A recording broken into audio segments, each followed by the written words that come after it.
이번에 유아인 사태를 통해서 좀 사람들이 마약 중독에 관련해서 이렇게 관심들이 많아졌나 봐. 그래가지고 내가 저번에 올렸던 영상에 막 들어와서 어떤 분은 또 알코올 중독이 마약 중독보다 뭐 심하다고 하면서 뭐 마약을 뭐 옹호하는 듯이 보인다. 전혀. 나는 그럴 생각이 전혀 없고, 아니 내가 무슨 술 마실 수 없으면 마약하세요 그랬나? 아니지. 세상의 모든 중독은 다 개 같아. 하다못해 게임 중독만 해도 심각하단 말이야. 뭐든지 골로 갈 정도로 빠진 사람들은 다 심각해. 근데 이제 접근성 부분에서 알코올이 아무래도 접근이 훨씬 쉬우니까 그 얘기를 한 거고, 다시 본론으로 돌아와서 유아인 그 나 혼자 산다, 나 혼자 산 영상을 이렇게 보고 온 사람도 있을 테고 못 본 사람도 있을 텐데, 댓글에 그 영상 링크는 들어갈 거야. 그걸 보면은 그 애가 유아인이 좀 헉헉대고 헉헉대고 뭔가 이렇게 눈빛을 보면, 유아인 눈빛을 보면 뭔가 이렇게 넋이 나가 있는 것 같고 좀 눈이 풀린 느낌? 뭐 그런 느낌 받잖아. 근데 그거를 그 뭔가 이렇게 중독돼 본 사람들은 알 거야. 그런 사람들을 봤던 사람들은 알 텐데, 보통 중독이 되면은 약물 중독도 그래. 게임 중독도 그렇고, 그러니까 중독이 이렇게 심하게 된 사람들은 다 눈이 풀려 있어. 근데 프로포폴 같은 경우에는 그 부작용 자체가 호흡곤란이 온다고 그러더라고. 그래서 그 영상 보면은 아니 계단 몇 칸 되지도 않는데 그거를 뛰면서 헉헉대고 있어. 그걸 보면서 의아해한 사람들도 있고 뭐 여러 가지 문제가 있겠지. 근데 프로포폴은 약물류잖아. 프로포폴만 그런 게 아니라 그런 류의 약물들은 되게 많은데, 이제 가장 이제 대중적으로 이제 요즘에 이제 알려지기 시작한 게 이제 물뽕이라고도 하고 우유주사라고도 하는, 이게 그 도파민을 이렇게 분출시키는, 그 도파민을 제어하는 그 장치를 이렇게 건드려 가지고는 도파민이 계속 뿜어져 나오게 만드는데, 그 도파민이 뭐냐면 사람을 기분 좋게 하는 호르몬이야.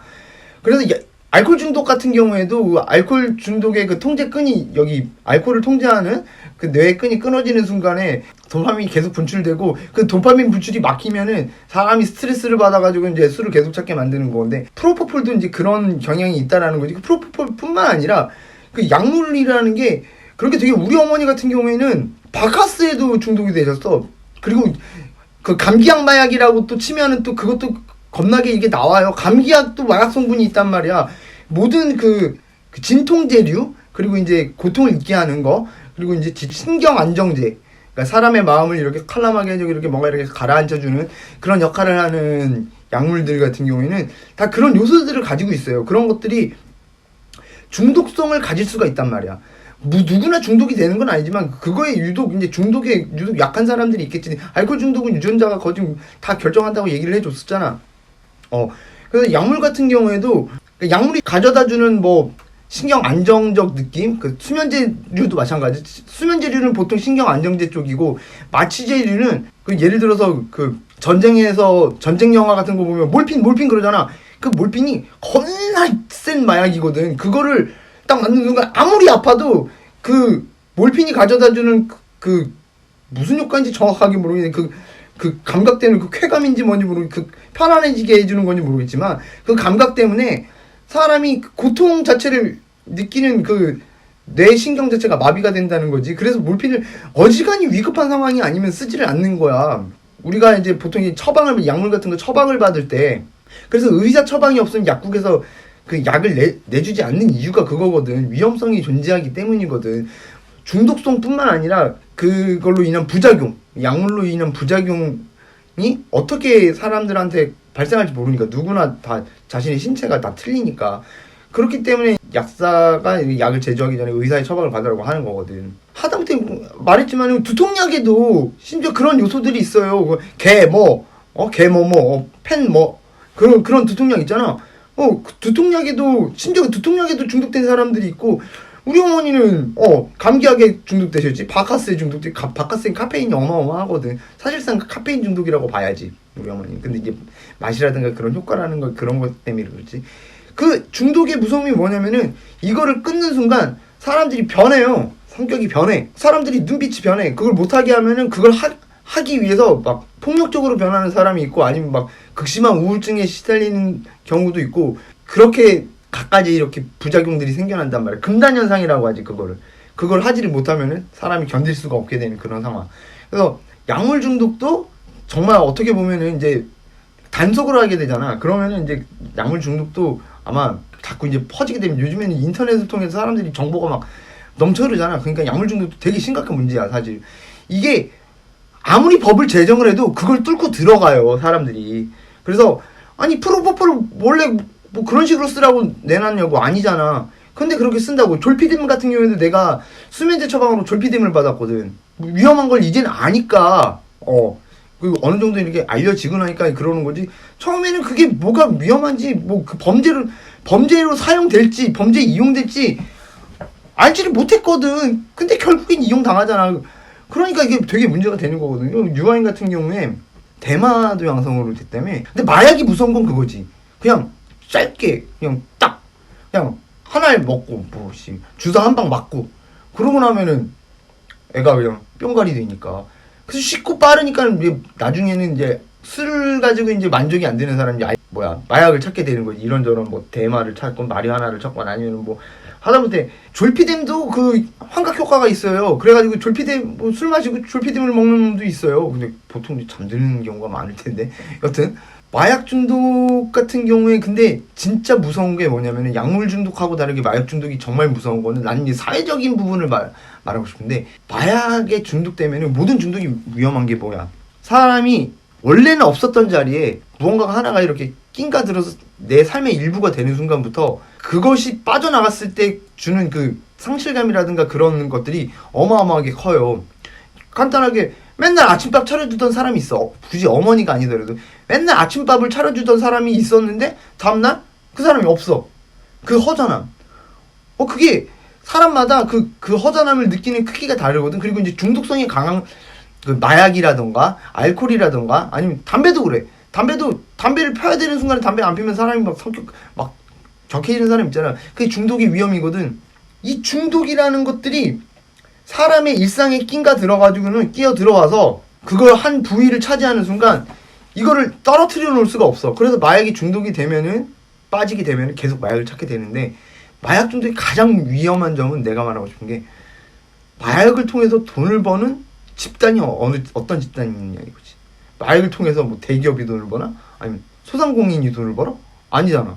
마약을 통해서 돈을 버는 집단은 대부분 끝에 가면은 뭐 아닌 경우가 아주 극소수 있을진 몰라도 뭐 어떤 지금 마약 생산량 1위가 아프가니스탄이래. 거기서는 서민들의 삶이 생활이 담겨 있기 때문에 걔네들은 살기 위해서 마약을 재배를 하겠지.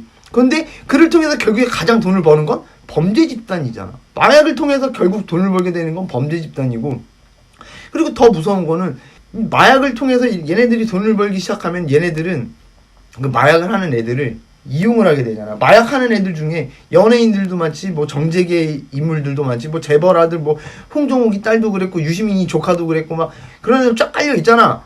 마약하는 애들. 사회 중추를 이루는 거대 세력과 이렇게 결탁을 하게 되는 경우가 많다는 거지. 그것도 안 좋은 쪽으로.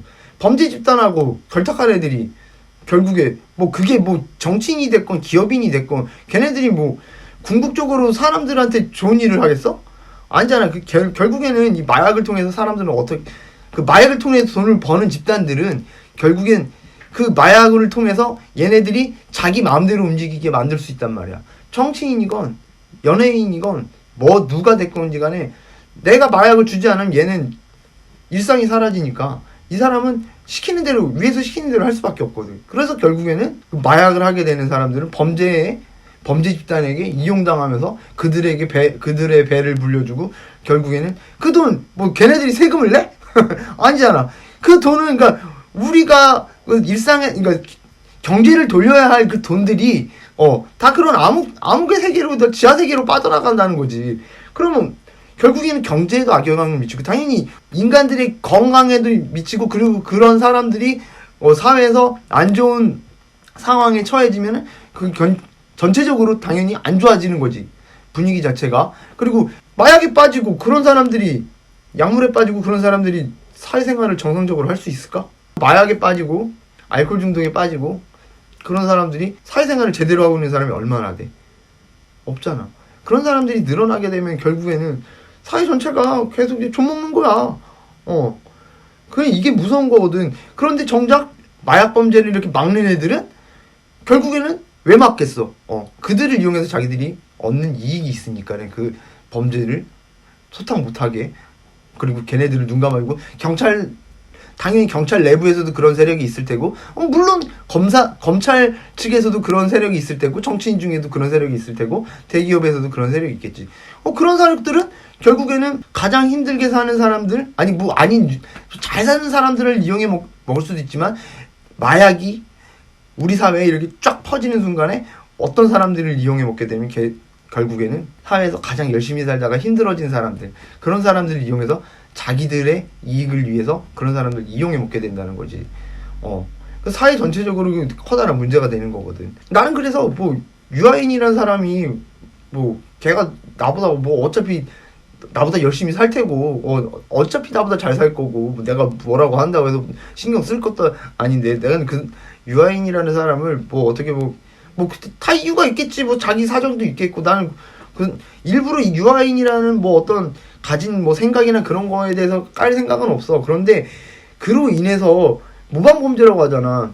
유아인이 어떤 식으로 그런 것들을 이용했는지를 사람들이 배우고, 그래서 그런 것들에 악이용된 경우들, 그런 거를 걱정하는 거고, 그리고 꼭 이런 범죄 이야기가 나오면은 사람들이 그거를 배워요.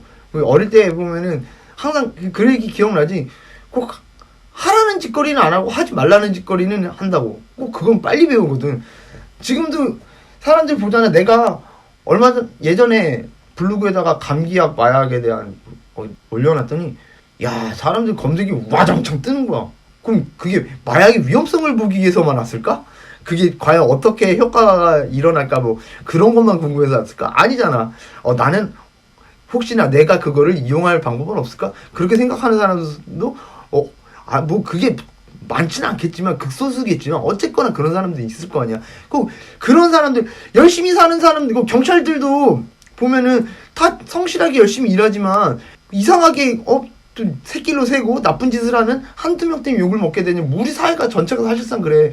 반에 50명이 있다고 치면 50명 중에 다 반을 욕먹게 하는 거는 다 열심히 살고 있는 49명이 아니라 그냥 독특한 한 명, 2%. 그 2% 하나가 그 반 하나를 욕먹게 만드는 것처럼 우리 사회에 조물 먹게 하고 우리 사회를 욕먹게 하는 것들은 그 2% 때문이거든. 그 2%를 나는 걱정하는 거거든.